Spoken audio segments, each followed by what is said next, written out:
এই জায়গাটাই কি আপনার মনে হয় না আর্জেন্টিনান প্লেয়াররা টোটালি ফেল করে গেছে? হ্যাঁ, আমি ওই জায়গাতে আসতেছিলাম যে আমার যে আজকে মিডফিল্ডের কম্বিনেশন ছিল এটা আমার কাছে শুরুতে ভালো লাগে নাই।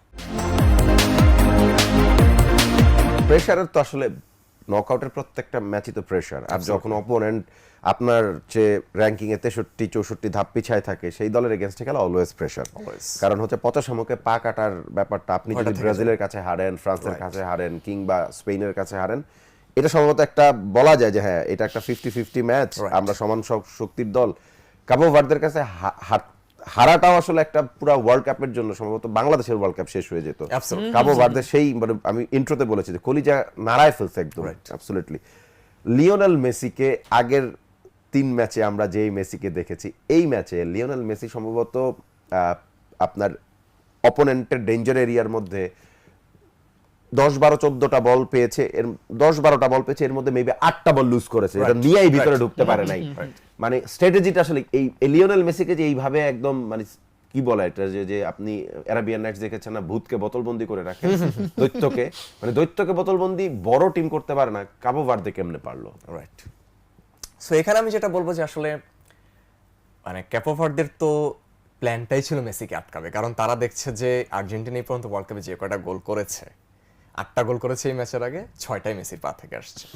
তো তারা দেখছে যে আমি যদি মেসির পাসিং লেন আটকায় দিই, আমি যদি মেসিকে ফিনিশ করতে না দেই, ও যে মুহূর্তে শুট নিবে আমি 2টা প্লেয়ারকে সামনে ব্লক করাই দিব, কারণ শট করতে না পারলে তো একটা প্লেয়ার গোল দিতে পারবে না যত যাই হোক না কেন।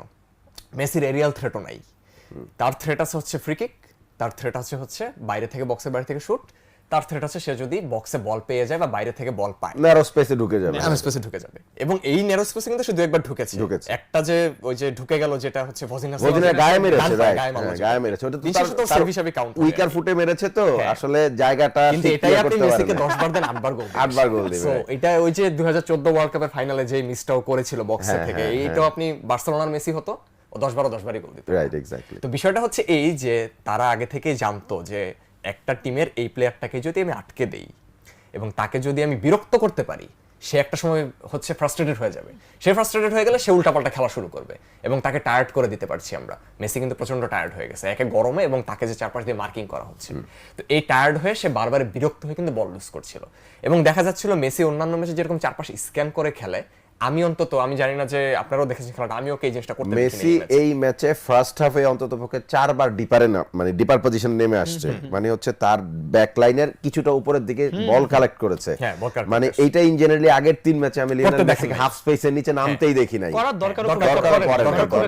তার মানে এখানে কি দাঁড়াচ্ছে, এই ম্যাচে আর্জেন্টিনার মিডফিল্ড নন এক্সিস্টেন্ট ছিল। এক্স্যাক্টলি, এই প্রশ্নটাই করতে চাই আমি তাশিকের কাছে আসি সৈকত। এটা একটা ইন্টারেস্টিং আলোচনা, এই আলোচনাটা আমি করতে চাচ্ছিলাম আর কি, যে ব্যাকলাইন এবং মিডফিল্ডের মধ্যে মানে কম্বিনেশন এবং স্পেস, কম্বিনেশন তো ছিল না, কোঅর্ডিনেশনের অভাব আর লম্বা গ্যাপ। মানে তাশিক, প্রশ্নটা হচ্ছে লিওনেল মেসিকে যদি আটকায় ফেলা যায়, এই প্রশ্নটাই তো আর্জেন্টাইন হেটার্স বা আর্জেন্টাইন মানে যারা আর্জেন্টাইন ফ্যান না তারা বলে যে একজন লিওনেল মেসির এই দল থেকে সরানো এটা অর্ডিনারির চেয়ে খারাপ অবস্থা, মানে অর্ডিনারির চেয়ে খারাপ অবস্থা। এবং এই ম্যাচে কাবো ভার্দে প্রমাণ করে দিয়েছে যে একজন লিওনেল মেসিকেই যদি শুধু আটকানো যায়, যেটা সৈকত বললো, তার পাসিং চ্যানেল আটকায় দেওয়া, তাকে ফ্রিলি মুভ করতে না দেওয়া, তাইলেই আসলে অর্ডিনারি। এবং সিরিয়াসলি এই আর্জেন্টিনা দল অর্ডিনারি, নাহলে আপনি 3টা গোল করেছেন, 3 গোলের মধ্যে একটা তো আসছে হচ্ছে ওন গোল হিসেবে, যদিও রোমেরোর ক্রেডিট আমি দিতে চাই, ওন গোল। বাকি গোল কে করেছেন? একটা লিওনেল মেসি আর একটা লিসান্দ্রো মার্টিনেজ। তার মানে হচ্ছে যখন আপনার 2 স্টপার মানে 2 সেন্টার ব্যাক গোল করবে এবং একটা মেসি করার পরে মেসি হারায় যাবে, তার মানে হচ্ছে আপনার অন্য কারো মানে অন্য ফরওয়ার্ডদের গোল করার এবিলিটি নাই। এই যে মাঝমাঠ দি পল, ম্যাকআলিস্টার এবং এনজো, এটা তো খুবই চমৎকার ইঞ্জিনের মতো চলে। এই ইঞ্জিনটা কেন মানে এখানে আইসা ব্রেক করলো? আমার কাছে মনে হয় যে আজকে যে একটা টিমের এগেইনস্ট আমরা খেলছি, মানে কেপ ভার্দের এগেইনস্টে যখন আমরা খেলছি, আমরা জানতাম, সবাই জানতো যে তারা লো ব্লকে খেলবে। তাহলে এখানে আমার দরকার ছিল কি বেশি বেশি পাসিং খেলা, বক্সের বাইরে থেকে বা বক্সের বাইরে 1-2 করে আমার ভিতরে ঢোকা। বাট আজকে আমার কাছে মনে হলো যে না, আপনি লো ব্লকে 1-2 করে ভেতরে ঢোকার চেয়েও যেটা জরুরি হয় ইন জেনারেলি, আপনি একটু ফ্রান্সের খেলা দেখেন অস্ট্রিয়ার এগেইনস্টে, অল্প স্পেসে প্রথম গোলটা যেটা করেছেন কিলিয়ান এমবাপে, জাস্ট একটা মুভ করেছেন, বলটা নিজের পায়ে এনেছেন, তারপরে সামান্য একটু জায়গা থেকে মনে হচ্ছে একটা রকেট লঞ্চার যেরকম মিসাইল লঞ্চ করে ওইভাবে করে দিয়েছেন। এই জায়গাটাই কি আপনার মনে হয় না আর্জেন্টাইন প্লেয়াররা টোটালি ফেল করে গেছে? হ্যাঁ, আমি ওই জায়গাতে আসতেছিলাম যে আমার যে আজকে মিডফিল্ডের কম্বিনেশন ছিল এটা আমার কাছে শুরুতে ভালো লাগে নাই। আজকে আমার কিছু ইয়ং এনার্জেটিক প্লেয়ার আমার দরকার ছিল, আমার কাছে যেটা মনে হয়েছে, কারণ সবাই জানতো যে মেসি কাজকে আটকানো হবে, সবাই জানতো, কারণ লো ব্লকে খেলবে এবং তারা এমন লো ব্লক মানে ধরেন বিরক্তিকর লো ব্লক কিন্তু তারা খেলে নাই। তারা যখন না, তারা তো মানে গোলটা খাওয়ার পরে বরঞ্চ আর্জেন্টিনার চেয়ে বেটার আমি খেলেছে। ওইটাই বলতেছি যে ওরা কিন্তু বিরক্তিকর লো ব্লক আর্জেন্টিনা খেলে দাঁড়ায় থাকলো গোটা ম্যাচে। হ্যাঁ, বিরক্তিকর লো ব্লক খেলে না, ওরা হচ্ছে কাউন্টার অ্যাটাকে গেছে। সো আমার এখন কি দরকার ছিল যে ওরা যখন আমাকে একটু স্পেস দিচ্ছে সেই স্পেসগুলোকে আমাকে ইউটিলাইজ করতে হবে। সেকেন্ড হাফে কিন্তু স্পেস অনেক বের হইছে, অনেক বের হয়েছে, কিন্তু আমরা ওই জিনিসগুলোকে ইউটিলাইজ করতে পারিনি। কেন কারণ পারেন কি? নাই? আমার কাছে ওই জায়গাতে রাইট প্লেয়ার ছিল না। রাইট প্লেয়ার ছিল না নাকি রাইট অ্যাপ্রোচ ছিল না?